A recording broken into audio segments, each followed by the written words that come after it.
Nous avons présenté ce matin le projet de réforme qui a été adopté de la relation du nouveau partenariat qui va s'installer entre la région Martinique et les 34 CCAS de Martinique. Il y a donc un projet qui vise en fait aujourd'hui à remettre en proximité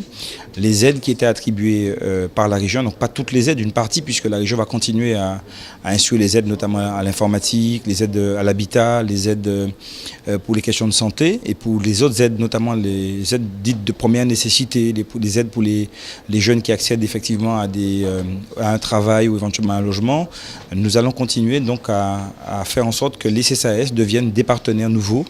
et qu'ils instruisent les dossiers en proximité parce qu'ils sont au fait des difficultés que rencontrent les gens, de manière à ce que les dossiers, une fois qu'ils vont arriver dans ces CCAS-là, puissent être traités. Bien évidemment, la question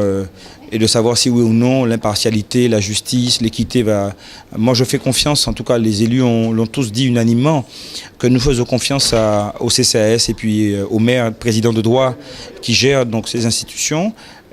qui se structurent autour de partenaires caritatifs, auprès de personnes qui sont rodées à l'action sociale sur le terrain. Donc par conséquent, nous n'avons aucune inquiétude, d'autant que la région va signer une convention avec les CCAS. Et puis il y a un certain nombre d'amendements qui ont été proposés, notamment pour ce qui concerne l'évaluation régulière, le suivi de ce qui est fait, les questions liées à l'extension, éventuellement potentiellement d'une convention avec le Conseil général. Non, moi je pense que des garde-fous ont été posés. Nous sommes conscients que c'est un enjeu important